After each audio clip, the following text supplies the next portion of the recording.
don't entertain conversations with boys about their dealings with women, especially their intimate dealings with women. I saw that video and I was like, I have to do my own because I've been wanting to do this, but that's the video that inspired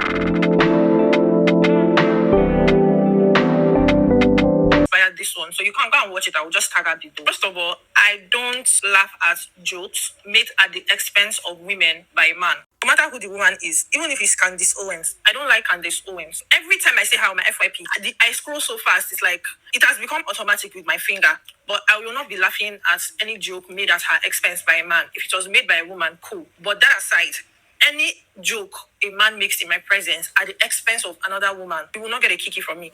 Actually, you're going to get a dirty look from me. That's what you're going to get. No matter how close we are, I don't give a fuck about your husband or your boyfriend or fiancé, whichever one you are currently doing. I don't care how he's doing. I will not ask you how he's doing. I don't care to be friends with him. I will not even be wishing him a happy birthday. I don't care. I even find it weird when friends like are busy wishing their friend's husband happy birthday, always asking after him and stuff like that. I don't know. It just feels weird. A divorced man, especially in Nigeria, is a red flag. I don't care what the story he told you is.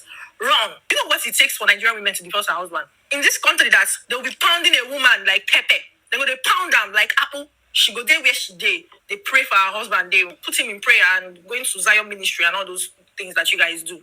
Man is a red flag. Once I learned that you're divorced, to the loo. Bye. I do not explain feminism to men in Big 2025.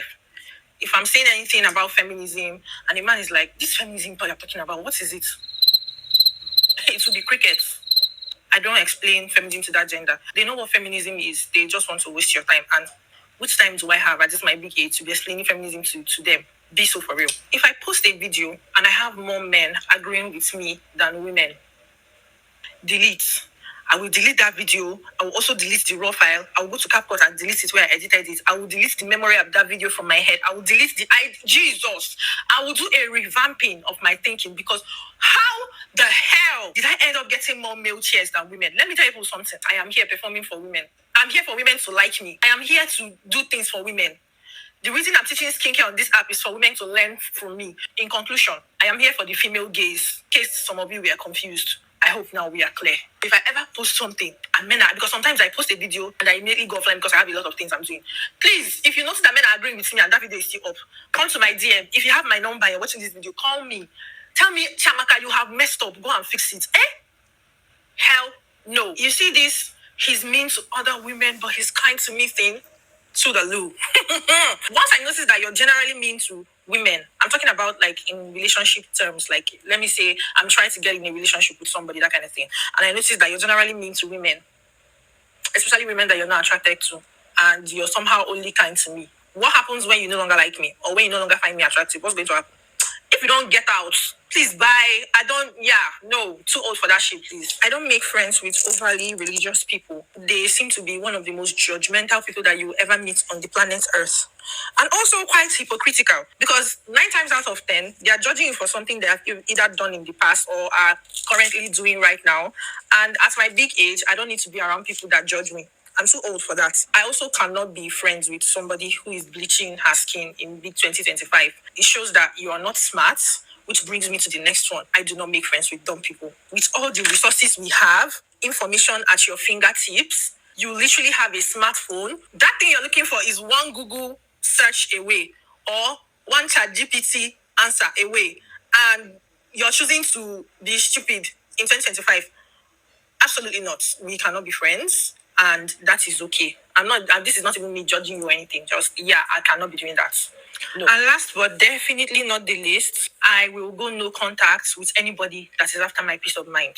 And that includes family members. At my big age, I don't need to be uncomfortable that you're either coming around my house or that I have to, see you and speak to you at a family function. I don't give a fuck about blood and how thick it is. Like when I say no contact, don't play. Like, no contact is no contact. When I see you, I won't speak. When you see me, don't speak. Please, I beg. The remaining time I have on earth, I want to enjoy it. I'm ending the video here because I know it's going to be too long, but I have it. I have a whole list of other things, but let's just end it here. Love you.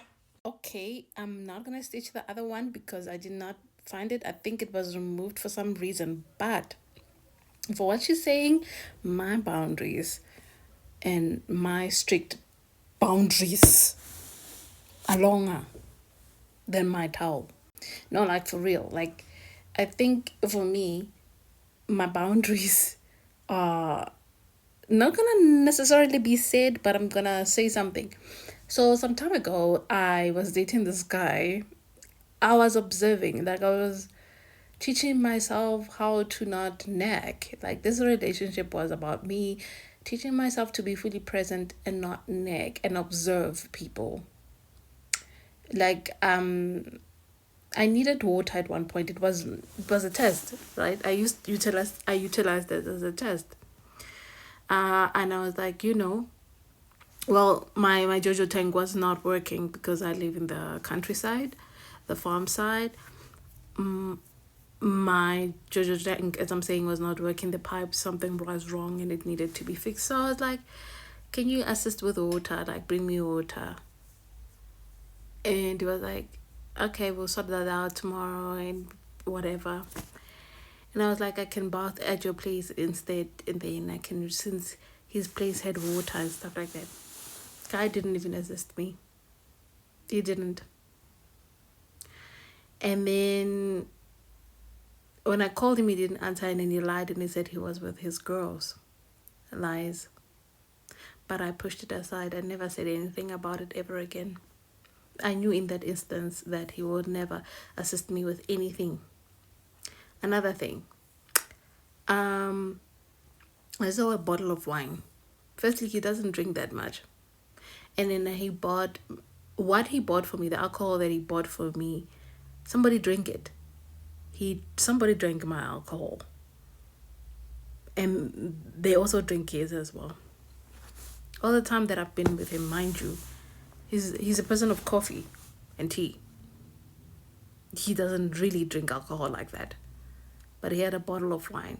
The other time I went back to check it, he still had that bottle of wine. I knew in that instant that there's somebody else. And then he said to me, let's just enjoy ourselves. And I'm not going to, like, this is not going to be like anything so serious. Like, he didn't want to say it like that because we were laying together. But let's just keep on seeing each other. But he drifted apart, and then I made him eventually, like, we hanged out, and then eventually we went and sat in the dining room. That's when I was thinking heavily. I wasn't touching him. I wasn't even affectionate as I used to be. I marked the date. That was the date I broke up with him, basically. Mentally. I got him out of my head. Because he told me that if I would get another man, I should go for it. What does that tell me? He has no serious intentions about me. So I cooked. I never nagged. I never said anything. I cooked. And then I gave him food. Attention-wise, he was fully present when he was with me. When he's not with me, he's not. There were other things in between, minor things in between that were happening.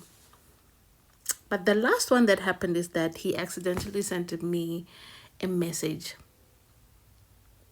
And he was talking to somebody else, I think accidentally. Well, it could not be accidentally. Either way, he sent that and never replied to anything he sent afterwards. I left. Like that. It was the end. Anything he said, anything after that never mattered to me. Till today. Kept quiet. Why would I tell him to better himself for another person? He knows what he's doing. He's a grown-ass man. I'm not going to teach a grown-ass man how to be a man. That's my boundaries. in short terminology. But anyways, guys, let me know what your strict boundaries are. Let me know.